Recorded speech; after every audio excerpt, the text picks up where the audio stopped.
દશરથે પોતાના પ્રાણ મૂક્યા મેણા મારવા લાગ્યો છે। અંત સમય કુલગુરુ વશિષ્ઠજી મહારાજે હવે રાજા દશરથને પોતે એમ કહેવામાં આવ્યું, ભરતજી મહારાજને ખબર પડી અને પિતાના વિયોગમાં એમ કહેવામાં આવ્યું, રાજા દશરથના વિયોગની અંદર પોતે ભરતજી ભાવું રોદન કરવા લાગ્યા છે। પછી તો ભગવાન રામને ખબર પડી કે માતાએ કઈ વચન માંગી અને ભરતને માટે ગાદી અને રામને માટે 14 વર્ષનો વનવાસ માંગ્યો છે। આ બાજુ ભરતજી મહારાજે કઈને બોલવા લાગ્યા કે આજે હા હું માં કહું છું, પણ તને બસ મારો અધિકાર એટલો છે કે તારા કોખી જન્મ લીધો છે અને તે જો આ કાળમાં મારા હૃદયમાં અને મારા મનની અંદરથી આજથી તમારું તો કે નામ નીકળી ગયું, કારણ કે તમે માં નહીં। કારણ કે જો તે મારા માટે વનવાસ અને મારા રામને માટે ગાદી માંગી હોત તો તારો અતિ પ્રેમ મારા હૃદયમાં વધાર, પણ આજે તે મારા હૃદયને તોચ પહોંચાડી છે। કારણ કે મારા ભગવાન જેવો મારા ભાઈ રામને તે એના માટે તો વનવાસ માંગ્યો અને મારા માટે તે ગાદી માંગી, મને યોગ્ય લાગ્યું નહીં।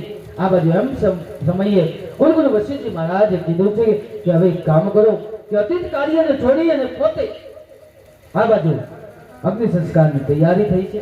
દશરથજી મહારાજ અંતિમ સંસ્કાર કરાવીને હજી પાછા અવધમાં પ્રસ્થાન કર્યું। ભરતજી મહારાજે તાત્કાલિક નિર્ણય લીધો છે અને ત્યાંથી ભગવાનને મળવા માટે પોતે વનવાસની યાત્રા મંગળમય કરે। ધીમે ધીમે ચાલતા ચાલતા એમ કહેવામાં આવે કે એ સમયે પોતે તો કે ત્યાંથી નીકળ્યા થવા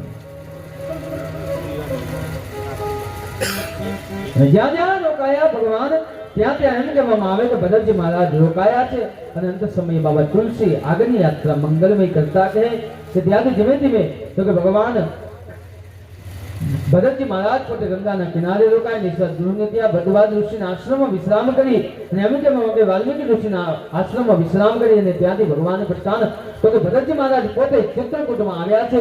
ભગવાન લક્ષ્મણજી પોતે એમની પર ક્રોધિત થયા છે, ધનુષ બાણને લઈ અને કહેવા લાગ્યા કે આપણે શત્રુ આવ્યો, ત્યારે ભગવાન રામે લક્ષ્મણજીને શહીદ કર્યા છે।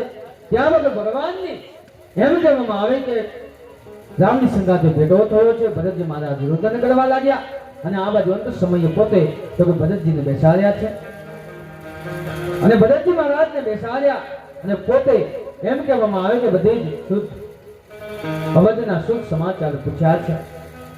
ત્યાં તો પિતાના સમાચાર પૂછતા રામ લક્ષ્મણ અને જાનકી રુદન કરવા લાગ્યા છે અને અંત સમયે ભરતજી મહારાજ કહે કે પ્રભુ ભૈયા હવે તમે અહીંયાથી એક કામ કરો કે તમે અવધમાં જાઓ, અહીંયાથી બાકીનો વનવાસ પૂરો કરીને આવું ભગવાન રામ ના પાડી છે।